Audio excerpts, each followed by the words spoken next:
আগেও বহুবার এই অভিযোগ উঠে এসছে ভিন রাজ্যে বাংলার পরিযায়ী খুনের অভিযোগ, এবং আবারও এরকম একটা ঘটনাই সামনে আসছে। আবারও ভিন রাজ্যে বাংলার পরিযায়ী খুনের অভিযোগ, পিটিএ খুনের অভিযোগ উঠে আসছে, এবং এই ঘটনায় রীতিমতো চাঞ্চল্য ছড়িয়েছে অন্ধ্রপ্রদেশে। মগরাহাটের পরিযায়ী, তাকে পিটিএ খুনের অভিযোগ।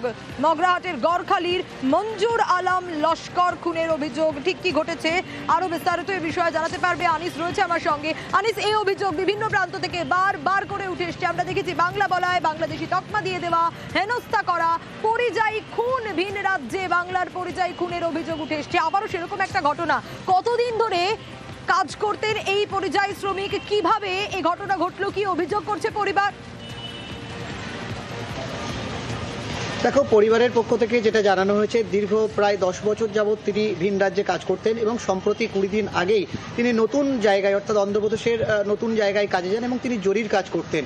এবং যেটা পরিবারের পক্ষ থেকে জানানো হয় যে 20 দিন আগেই তিনি বাড়ি থেকে বের হয়েছিলেন এবং গত সোমবার সেই জায়গা থেকে বাড়ির লোকজনের কাছে ফোন আসে এবং তাদেরকে জানানো হয় যে তাদের বাড়ির ছেলে কাজ করতে চাইছেন না, যে কারণেই তাদের 30,000 টাকা দাবি করা হয়েছিল, এমনটাই পরিবারের পক্ষ থেকে দাবি করা হয়। এবং তাকে চুরির অপবাদও দেওয়া হয়েছিল, যেটা পরিবারে তার স্ত্রী দাবি করেছেন।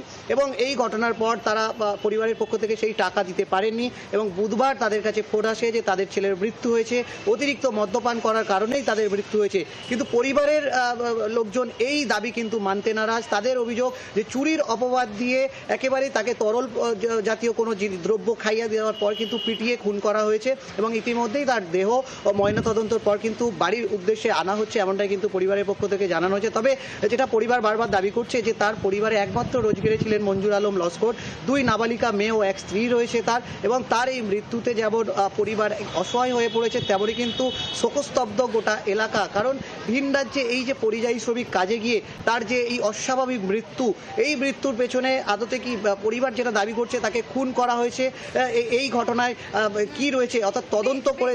আবারও সেই একই অভিযোগ, ভিন রাজ্যে বাংলার পরিযায়ী খুনের অভিযোগ। বেশ, কাজ করে ম্যাডামের কাছে, সেখান থেকে একটা ফোন থেকে টাকা চাওয়া হয়, 25,000 টাকা দিতে হবে, না দিলে মেরে ফেলে দেওয়া হবে। এখান থেকে একটা ফোন থেকে 6,000 টাকা পাঠানো হয়েছিল। এই 6,000 টাকাটা চাপ সৃষ্টি করে নিয়েছে, আরো বলেছে 25,000 টাকা পাঠাও, না দিলে ওকে জানে মেরে দেওয়া হবে। রাত 12টার সময় ফোন করেছিল মহিলা, তাকে ফোন করে পেরেশান করেছে এই রাতের মধ্যে না দিলে মেরে দেওয়া হবে। তারপরের দিন সকালবেলা মেরে দিয়ে ওই নাম্বার থেকে ফোন করেছে, তোমাদের লোক নিয়ে যাও, লোক পাঠাও, মারা গেছে। ফোন করে বলে কি তোর স্বামী যেতে দেবনি, তুই আগে টাকা পাঠা। কে ফোন করেছিল?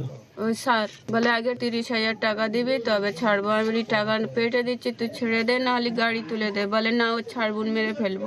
কবে ফোন করেছিল? সোমবার রাতে। তারপরে এবার বলে কি বাংলাদেশে পেটে দেবো, আমরা বিচার চাই।